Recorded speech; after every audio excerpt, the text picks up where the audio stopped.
Reborn Under a Blood Moon. Book 1 of the Crimson Fang Chronicles. Chapter 4 The Prodigal Daughter Returns with Wolves. 3 weeks. That's how long Lian gave herself before going back. 3 weeks to heal, to plan, and, though she would never have admitted this out loud, to build the first real foundation she'd ever had. Sable cleared her arm after 10 days. Song started training her the next morning, at an hour so early that the sun was still deciding whether to commit to the whole rising thing. Lian spent her afternoons in the library, her evenings in the dining hall, and her nights writing increasingly detailed dossiers on the Bai family's financial architecture. She also spent an unreasonable amount of time being aware of Ren, which she filed under strategic observation and refused to examine further. He was everywhere and nowhere. Present at meals but seated at the Alpha's table across the hall, close enough to be visible, far enough to be proper. Leading training sessions that Lian definitely did not watch from the library window because she was reading. And if the window happened to overlook the training grounds, and if Ren happened to be sparring shirtless with Bear, that was simply an architectural coincidence. Song caught her watching once, said nothing. Smiled in a way that Lian intended to remember and avenge at a later date. He checked on her, though, not directly. That would have been too simple, too honest, too much like a man with a tail that wouldn't stop wagging, admitting that he just wanted to see her. Instead, she'd find things. A new quilt on her bed when the nights turned cold. A book on trade law placed on the library table she always used. Bookmarked to the section on territorial commerce accords. A sachet of the herbal tea Sable made for her, the one that helped her sleep, left outside her door with no note. He wasn't subtle. He clearly thought he was, which was the part that kept causing Lian's heart to do acrobatics she had explicitly forbidden. "He made Ash forge a new letter opener for you," Jian reported, sliding into the seat next to her at breakfast on day 16. "Because he saw you using a kitchen knife to open your correspondence." "That's practical. It has a wolf's head on the handle, Lian. Decorative, standard craftsmanship. He designed it himself. I saw the sketch. He went through 4 drafts." Jian leaned in, whispering with the fervor of a man whose entire purpose in life had crystallized into documenting Ren's descent into feelings. "The first 3 weren't elegant enough." "Please eat your breakfast, Jian." "I'm just saying, 4 drafts. For a letter opener. The man who once ended a border war in 20 minutes spent an hour choosing between 2 handle designs because one, and I quote, didn't feel right in a small hand." Lian put down her fork. "I'm going to feed you to the clinic cats. There are only 7 of them. I'll take my chances." On day 21, Lian stood at the overlook and looked down at Ashenmere. She was ready. The plan was precise. Return to the Bai compound under the pretext of a formal diplomatic introduction. The Black Fang Pack, under the territorial courtesy protocols, had the right to present any guest of significance to the neighboring human families, and a mate claim on a human woman from a prominent clan absolutely qualified. It was proper, it was political, and it gave Lian a reason to walk through her family's front door with an alpha werewolf at her side and the full weight of Black Fang at her back. Zhou Yifei would not be able to refuse the meeting without insulting the most powerful pack in the north. And Zhou Yifei, whatever else she was not stupid. Not stupid enough, Lian thought. Not yet. She heard him before she saw him, or rather, she felt him. The warmth, the shift in the air, the way her entire nervous system went from planning mode to alert, tall man approaching without her permission. "You're sure about this?" Ren said, coming to stand beside her at the railing. He was dressed formally. Lian had not been prepared for this. The Black Fang Alpha's formal attire was apparently a black coat over a dark shirt, fitted in a way that suggested someone had taken measurements and then decided to weaponize them. His hair was combed.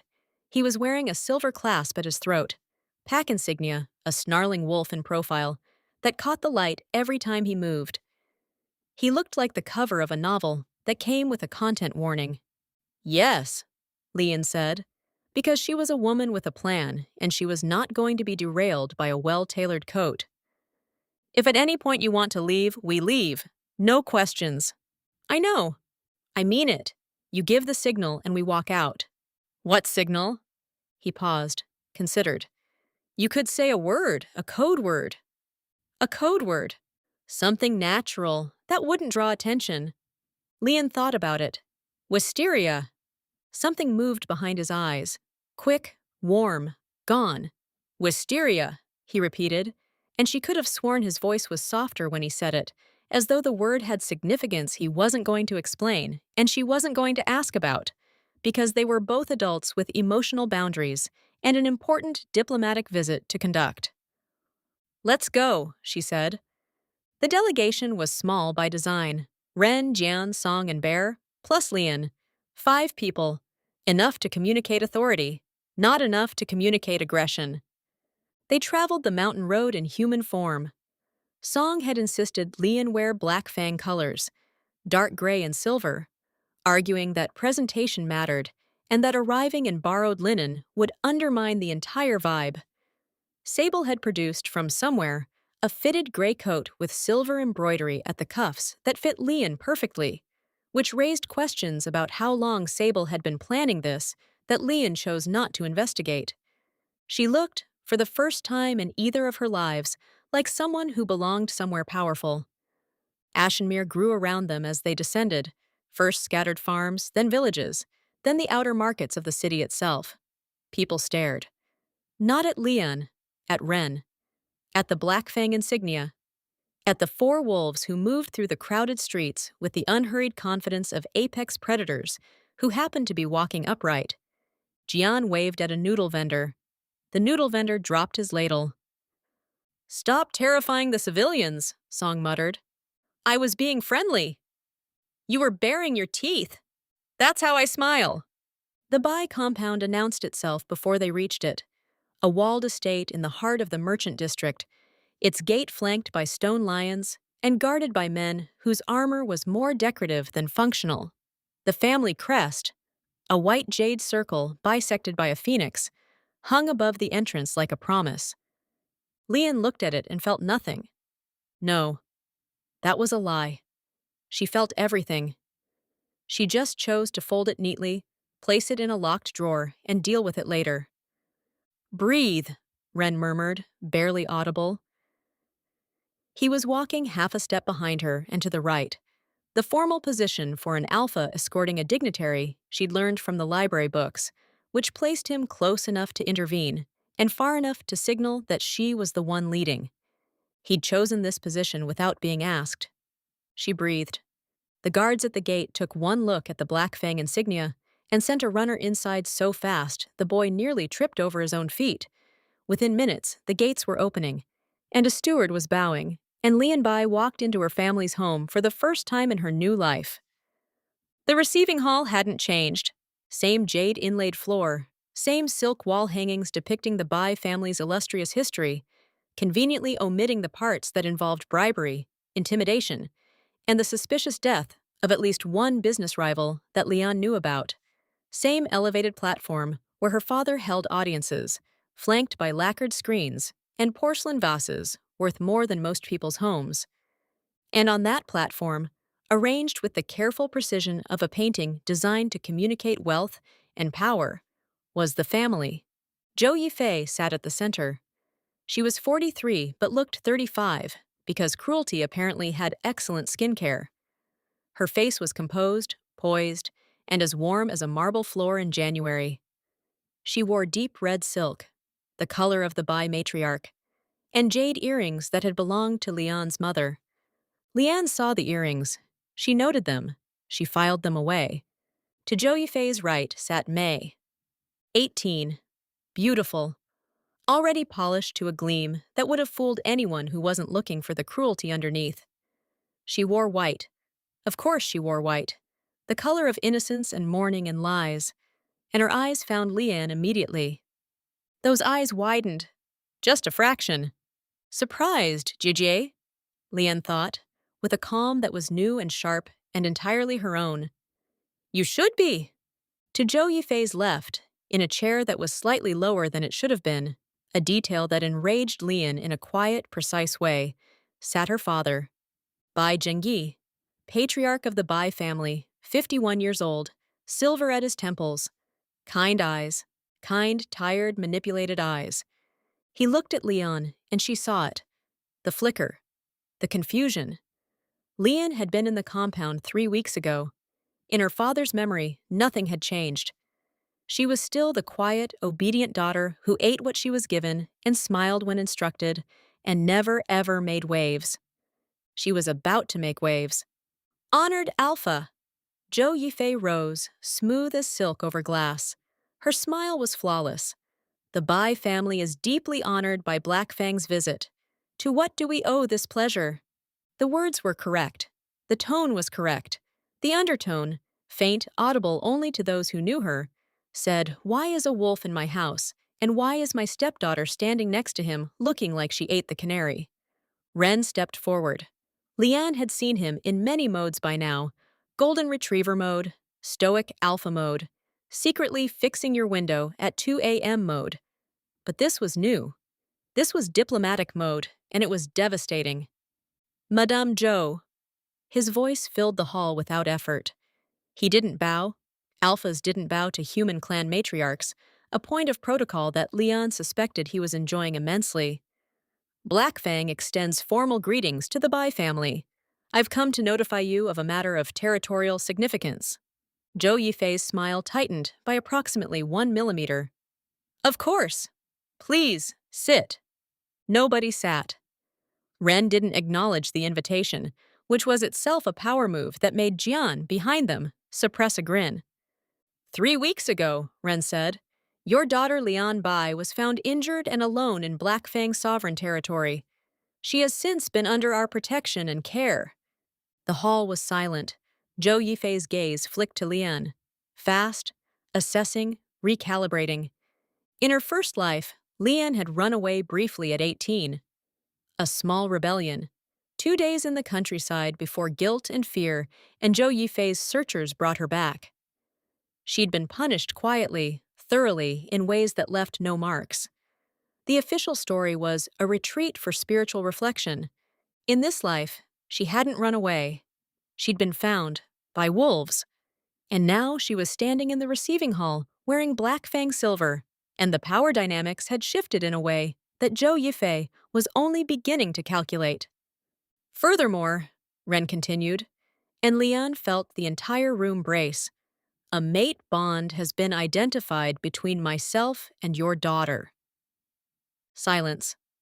Not the polite silence of a diplomatic pause. The silence of a room full of people whose brains were simultaneously short-circuiting. May's composure cracked first. Her mouth opened, closed, opened again.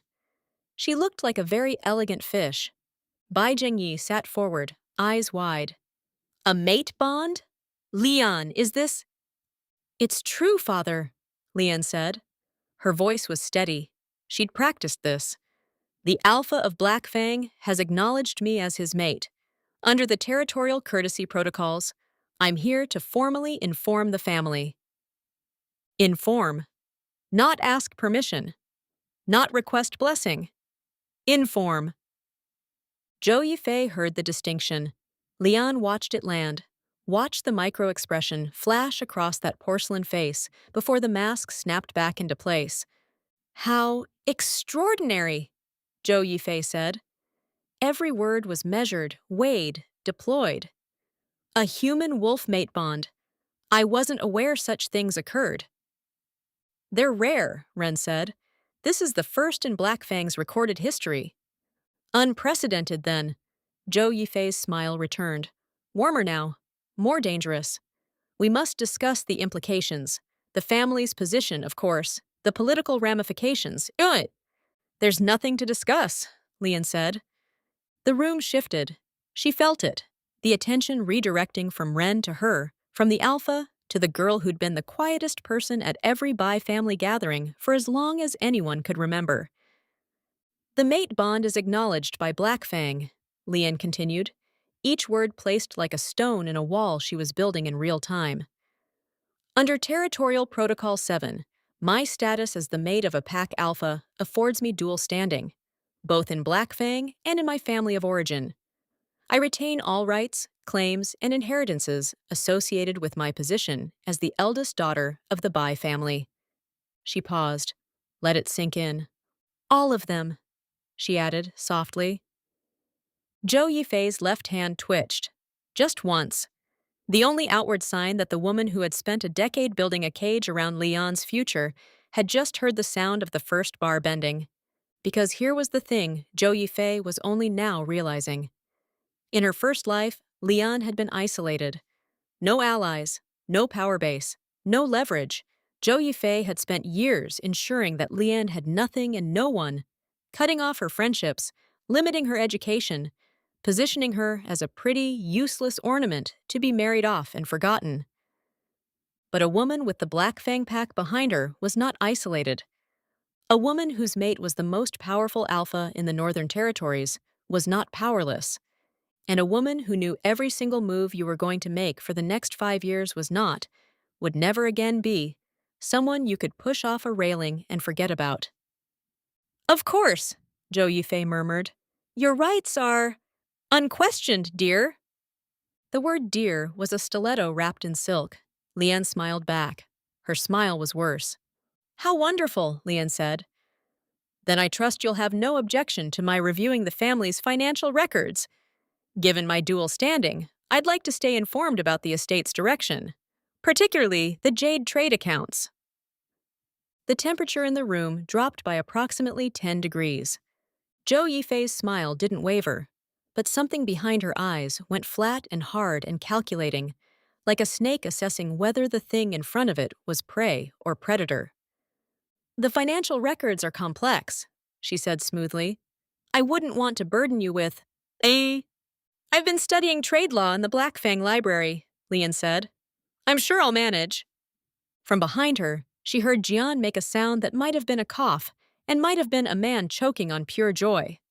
Perhaps, Bai Zhengyi said, and everyone turned, because the patriarch had been so quiet that the room had almost forgotten he existed, which was, Lian realized with a pang, exactly how Zhou Yifei wanted it. Perhaps that would be a good idea. Lian should understand the family business, especially now that her position has changed. He smiled at his daughter, a real smile, tired, confused, but real. Lian's heart clenched. I'm going to save you too, father, whether you know you need saving or not. Wonderful, Lian said. I'll send a formal request through diplomatic channels. The Black Fang registrar is very thorough. She had no idea if Black Fang had a registrar. She suspected they did not. She would create one. She would create an entire bureaucratic department if necessary. Stoiki. Staffed by wolves with very official-looking stamps, because there was no weapon more devastating to a corrupt family than paperwork. They stayed for tea. It was the most aggressive cup of tea Lian had ever consumed. Zhou Yifei made small talk. Ren responded with monosyllables that managed to be both perfectly polite and deeply threatening. Mei attempted to flirt with Ren, a transparent bid to assess the enemy, and received in return a look of such monumental disinterest that Song, standing guard by the door, had to turn away to hide her expression. Lian's father asked gentle questions about Black Fang, the compound, the pack, whether Lian was comfortable. His concern was genuine. His helplessness was infuriating. And then, as they were leaving, Lian executed the first petty revenge. It was small, it was precise, it was beautiful. What a lovely gathering, stepmother, Lian said at the gate, loud enough for the servants to hear. I couldn't help but notice the Jade accounts show a disbursement to Qinghe Trading Company last quarter, 20,000 silver taels for consulting services. She tilted her head. Smiled. I only mention it because Qinghe Trading doesn't appear to have any registered consultants. In fact, they don't appear to have any employees at all. Curious, isn't it? She said it lightly, casually. The way you'd mention an interesting cloud formation or a nice flower arrangement. Zhou Yifei's face went absolutely perfectly blank. I'm sure it's just a filing error, Lian continued. These things happen with complex accounts, But I thought you'd want to know, so you can correct it before the next Territorial Commerce Review. The auditors have been so thorough lately. She turned, walked through the gate, did not look back. Behind her, in the receiving hall, she knew exactly what was happening. Zhou Yifei was standing very still, calculating at furious speed, trying to determine how much Lian knew and how she'd found out. Qinghe Trading was one of the smaller shell accounts, a test, not the killing blow. A message. I know where the money goes. I know who it goes to. And I'm watching. Outside the gate, the Black Fang delegation fell into step around her. Song was vibrating with barely contained glee. Bear was stoic. Jian was already composing. Lian was certain, a dramatic retelling of the entire visit that he would perform for the pack at dinner. And Ren? Ren was walking beside her, with his hands clasped behind his back, and his face carefully neutral, except for a muscle in his jaw that kept twitching, which Lian had learned meant he was either angry or suppressing a strong emotion. They were 3 blocks from the compound before he spoke. Qinghe Trading, he said. Shell company. One of several.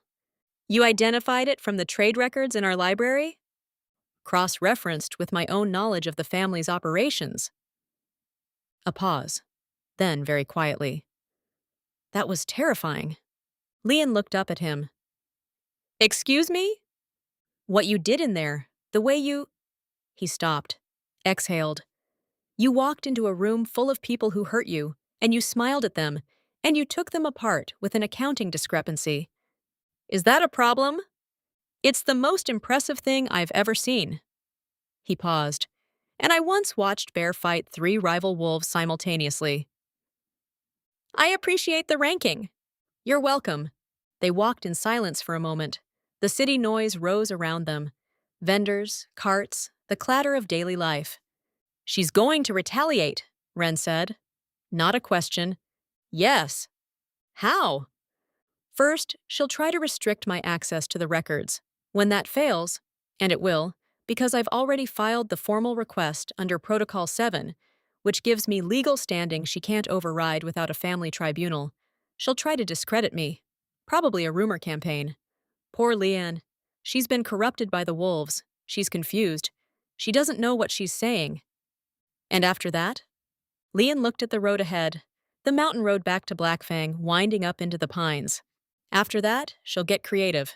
Ren's jaw tightened. Define creative. I'd rather not, on a public road. Lian. She won't try anything physical. Not yet. She's too careful for that.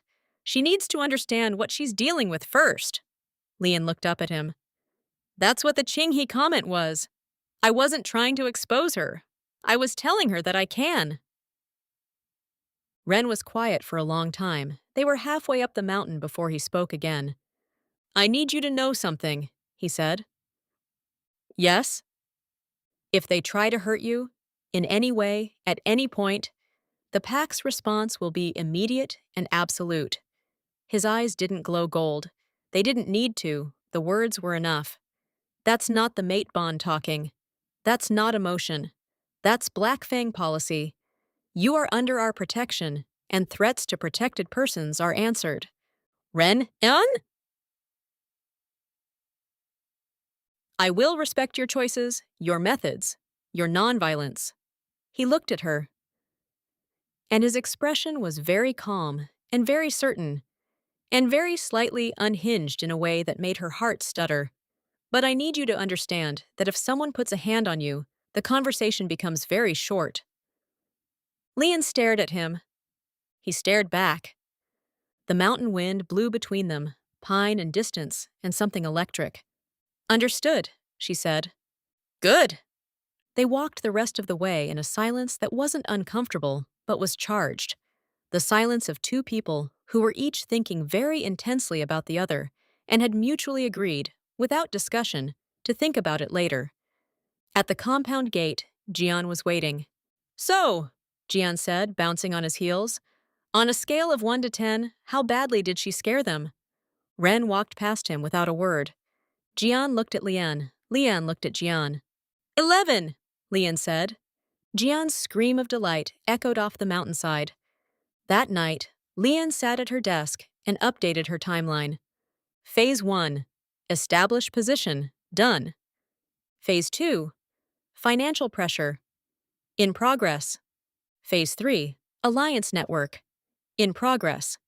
She stared at the list, added one more line in smaller handwriting, after a hesitation she'd never admit to. Phase 4.